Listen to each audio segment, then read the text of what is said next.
module of our chapter called electrostatics. Now students, in the previous module we have learned the statement of Gauss theorem, right? And then we have written mathematical statement of Gauss theorem, and in the last module we have proved that mathematical statement as well, right? Now students, we also know that Gauss theorem is one of the way to find out electric field intensity due to a charged body of any shape, right? So students, in this particular application 1, we'll be applying Gauss theorem to find electric field intensity due to a charged sphere, right? So let us first discuss the flow of this particular module, right? Now in this case, as we need to find electric field intensity due to a charged sphere, first of all we'll discuss about the sphere, right? Then we'll discuss about the charge which is provided to the sphere and how it is distributed. That is, we'll discuss about charge and its distribution. Now since we need to find intensity, intensity is always found out at a particular point. So we'll discuss about point P at which we are supposed to find intensity due to a charged sphere, right? Now here we are supposed to apply Gauss theorem, right? And in case of Gauss theorem, we are supposed to enclose the charge, right? So we'll discuss about the Gaussian surface and the enclosed charge.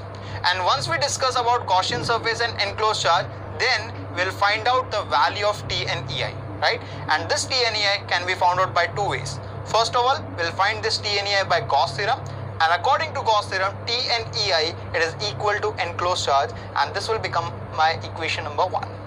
Now again, I'll be calculating T and EI by in general method, that is by integration or mathematical formula method, right? So I know formula for T and EI. What is formula? It is given by integration over a closed surface epsilon E cos theta ds, right?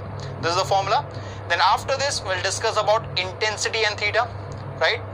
What is theta? Theta is angle between vector E and vector ds. And what is vector ds? It is nothing but the area vector.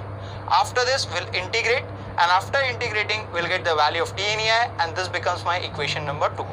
And after this, we'll equate equation 1 and equation 2 to find out the value of electric field intensity, right? So student, half of the section will be discussing in this particular module, and the mathematical part of this application will be discussing in the next module, right? So let us start with the discussion with the first step called sphere, right? So let us consider an isolated spherical conductor with center O and radius R. So let's say I'm having a spherical conductor over here, right? Let's say center of this particular sphere is O, and let's say radius is capital R. And this particular sphere is provided with the charge plus Q, right? That is plus capital Q. Now since it is provided with the charge Q and it is a spherical conductor, this particular charge will be uniformly distributed on the surface of the sphere, right? So let's say charge Q is uniformly distributed.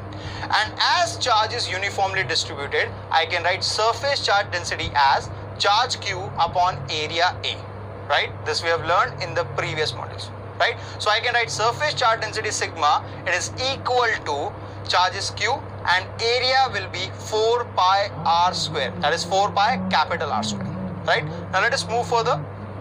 Now we'll be discussing about point P where we need to find intensity due to this charge sphere. So let's say I'm having a point P which is at a distance of small r from the center of the sphere, right? Now compare small r and capital R. Which one is greater?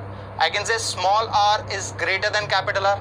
And as small r is greater than capital R, I can say point P lies outside the sphere, right? Now let's say if I come across a condition where small r, it is equal to capital R, then point P will lie on the, yes, it will lie on the surface, right?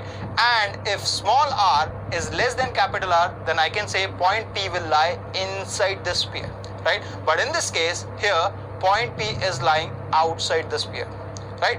Now here, we'll be enclosing this particular charge body, right? And since it is a sphere, we'll be enclosing this particular sphere by another sphere called as Gaussian sphere.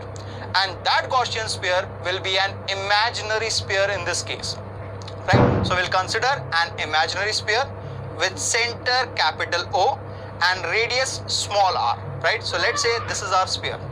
And this particular sphere, which is enclosing the charge sphere, it is referred as a Gaussian sphere, Why? Because it is enclosing charge plus Q, right? So I can say in this case total enclosed charge, it is equal to Q, right? So students, in this particular module we have discussed about the charge sphere. At the same time we have enclosed that charge sphere by a Gaussian sphere, and in this case total charge which was enclosed, it is equal to capital Q. Now for the mathematical part, I'll see you in the next module. Till then, keep learning. Cricket देखा था